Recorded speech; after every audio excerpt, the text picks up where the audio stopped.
بسم اللہ الرحمن الرحیم۔ بنت ہوا وائس چینل کے محترم دوستوں، حافظہ عذرا کی طرف سے السلام علیکم۔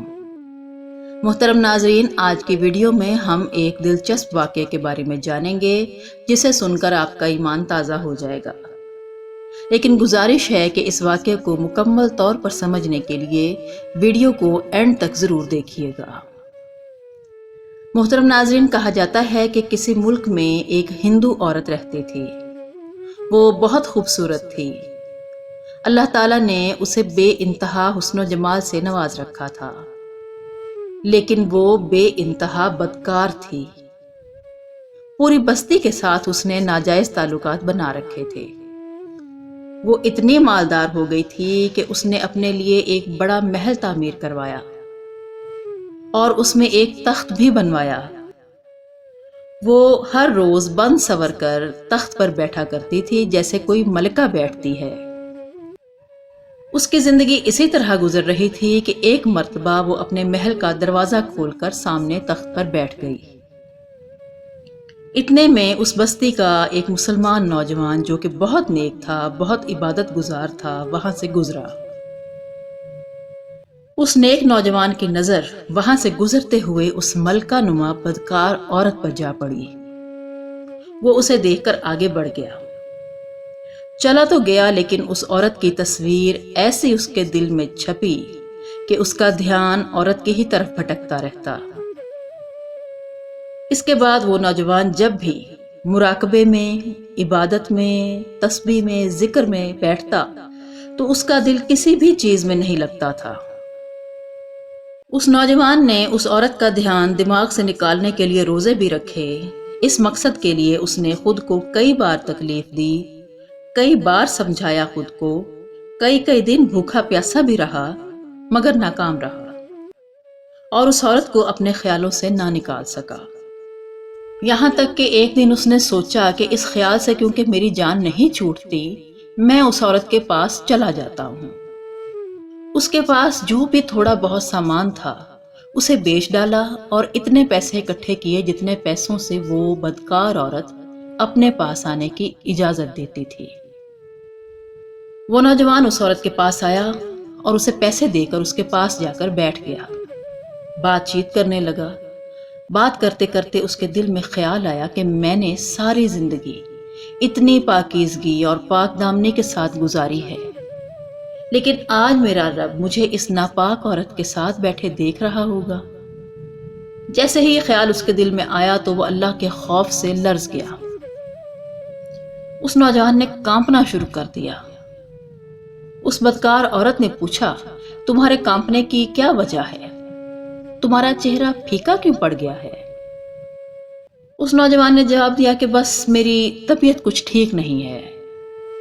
وہ عورت بولی، تو پھر جس مقصد کے لیے آئے ہو وہ پورا کرو اور چلے جاؤ۔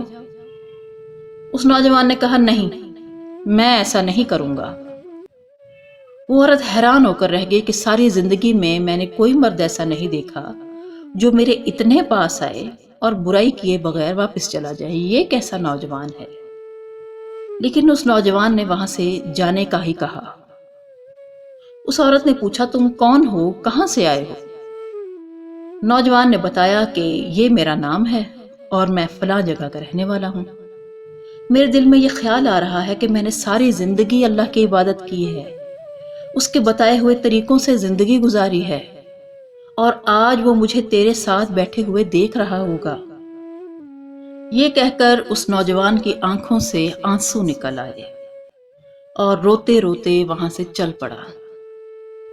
اس عورت کو تھوڑی بہت اس نوجوان کی صحبت ہو گئی تھی، اس کی برکت اس عورت کو مل گئی تھی۔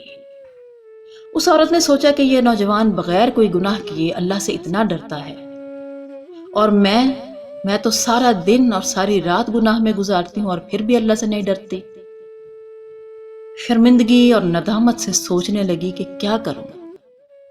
سوچتے سوچتے اس کے دل میں خیال آیا کہ ٹھیک ہے، میں مسلمانوں کے شیخ صاحب کے پاس جاتی ہوں اور ان سے پوچھتی ہوں کیا میرے لیے بھی توبہ کی کوئی صورت ہے۔ وہ گھر سے نکل کھڑی ہوئی۔ وہ عورت اتنی مشہور تھی کہ اس بستی کا ہر بندہ اسے پہچانتا تھا۔ جب وہ مسجد کے باہر پہنچی تو مولانا صاحب لوگوں کو واز دے رہے تھے۔ اس عورت نے کسی آدمی کے ذریعے مولانا صاحب تک پیغام پہنچایا کہ میں آپ سے ملنا چاہتی ہوں، لیکن جس کے ذریعے پیغام پہنچایا وہ ایک بے وقوف شخص تھا۔ اس نے سیدھا جا کر کہہ دیا کہ حضرت آپ سے فلاں عورت ملنے آئی ہے۔ جب شیخ صاحب نے اس کا نام سنا تو انہیں بہت جلال آیا کہ لوگ کیا سوچیں گے کہ ایسی عورت مجھ سے ملنے کیوں آئی ہے، مجھ سے اس کا کیا تعلق ہے۔ شیخ صاحب نے غصے میں آ کر کہہ دیا کہ اس عورت سے کہو کہ چلی جائے، میں اس سے نہیں ملنا چاہتا۔ اس بے وقوف شخص نے عورت سے آ کر کہا کہ میں نے تو پیغام پہنچا دیا تھا لیکن مولانا صاحب نے انکار کر دیا ہے۔ وہ عورت ڈر گئی کہ اللہ مجھ سے میری بدکاریوں کی وجہ سے اتنا ناراض ہو گیا ہے کہ اب یہ اللہ کا بندہ بھی مجھ سے بات نہیں کرنا چاہتا، میرے لیے اس دنیا میں کوئی ٹھکانہ نہیں رہا۔ وہ بہت اداس اور غم زدہ ہو کر واپس آ گئی کہ مولانا صاحب نے بھی مجھ سے بات نہیں کی، میں اتنے نیچ اور گری ہوئی ہوں کہ وہ مجھ سے بات تک کرنا گوارا نہیں کرتے۔ وہ اپنے گھر پہنچ گئی اور اس نے گھر کی کنڈی لگا لی۔ اس نے بڑوں سے سنا تھا کہ جب بندہ اپنے رب کو منانا چاہے تو اسے چاہیے کہ اپنے رب کو سجدہ کرے۔ اسے کوئی اور طریقہ نہیں آتا تھا اور نہ ہی ان چیزوں میں پہلے اسے کوئی دلچسپی تھی۔ اس نے گھر کی کنڈی لگا کر فرش پر بیٹھ کر سجدہ کیا اور دل سے اپنے رب سے کہا، اے میرے پروردگار، میرا تیرے سوا کوئی نہیں ہے، میں تیرے سامنے جھک رہی ہوں۔ پھر اللہ کی قدرت دیکھیں، اس نے تمام رات اسی طرح عبادت میں گزار دی۔ اگلے دن اس کے دل میں خیال آیا کہ میں اکیلی عورت ہوں اور صرف ایک خادمہ کا ساتھ ہے، اگر میں نیت کر بھی لوں تو جتنے لوگ میرے ساتھ بدکاری کر چکے ہیں وہ تو مجھے رہنے نہیں دیں گے اور نہ ہی توبہ کرنے دیں گے، لہٰذا بہتر ہوگا کہ اس جگہ کو چھوڑ دوں۔ اس نے یہ ارادہ کیا اور سادہ سا لباس پہن لیا تاکہ کوئی اسے پہچان نہ سکے۔ پھر اس نے سوچا کہ اکیلی عورت ہوں، کہاں جاؤں گی؟ پھر اسے اس مسلمان نوجوان کا خیال آیا کہ اسے اللہ کا کتنا ڈر تھا، وہ اللہ کے خوف سے کانپ رہا تھا۔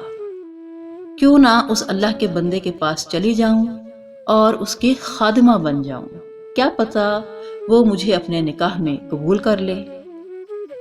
وہ اس کی بستی کی طرف چل پڑی، ڈھونڈتے ڈھونڈتے اس کے گھر پہنچ گئی۔ اس کے گھر والوں سے کہا کہ میں فلاں بندے سے ملنے آئی ہوں۔ اس کے گھر والوں نے کہا کہ یہ وقت اس کی عبادت کا ہے لیکن فلاں وقت وہ کمرے سے باہر نکلے گا، اس لیے انتظار کر لو۔ اس نے کہا ٹھیک ہے، اور وہ انتظار میں بیٹھ گئی۔ جب وہ باہر بیٹھی تھی تو اچانک وہ نوجوان باہر آیا اور اس کی نظر اس عورت پر پڑی۔ جب نوجوان نے اس عورت کا چہرہ دیکھا تو اسے وہ وقت یاد آ گیا جب وہ اپنے مصلی کو چھوڑ کر اس عورت کے بستر پر جا بیٹھا تھا۔ اس نوجوان کے دل میں خوف طاری ہو گیا کہ کہیں یہ میرا ایمان خراب کرنے تو نہیں آئی، میں نے تو بڑی مشکل سے اس کا خیال اپنے ذہن سے نکالا تھا۔ وہ اتنا خوف زدہ ہو گیا کہ وہیں گر گیا اور اس کا انتقال ہو گیا۔ اس کی موت پر اس کے گھر والوں کے ساتھ ساتھ اس عورت کو بھی بہت دکھ ہوا۔ خیر 3 دن کے بعد اس عورت نے نوجوان کے گھر والوں کو بتایا کہ میں تو اس نیت سے آئی تھی۔ انہوں نے کہا وہ تو اس دنیا سے چلا گیا لیکن اب اس کا ایک بھائی ہے، اگر تم مناسب سمجھو تو ہم اس سے پوچھ لیتے ہیں، اگر وہ تم سے نکاح کرنے کو تیار ہو جائے تو ٹھیک ہے۔ اس عورت نے کہا ٹھیک ہے۔ جب اس کے بھائی سے بات کی تو اس نے کہا کہ صحیح ہے، اگر یہ پہلے ایسی عورت رہی ہے اور اب یہ کلمہ پڑھ کر شرافت کی زندگی گزارنا چاہتی ہے تو میں اس سے نکاح کرنے کو تیار ہوں، کیونکہ کلمہ پڑھ لینے سے پچھلے سارے گناہ اللہ تعالیٰ معاف کر دیتا ہے۔ جب وہ رب معاف کر دیتا ہے تو انسان کی کیا اوقات۔ بس اس عورت کا اس کے بھائی سے نکاح ہو گیا اور اس عورت کو اللہ تعالیٰ نے 7 بیٹے عطا فرمائے۔ اور ساتوں بیٹے بنی اسرائیل کے اولیاء اللہ میں سے گزرے۔ ایسی بدکار اور غیر مسلم عورت بھی اگر توبہ کر لے تو اللہ تعالیٰ اسے 7 ولیوں کی ماں بنا دیتا ہے۔ سچ میں ہمارا رب کتنا رحیم اور کریم ہے۔ اللہ تعالیٰ ہم سب کو اپنے گناہوں سے توبہ کرنے کی توفیق عطا فرمائے۔ آمین ثم آمین۔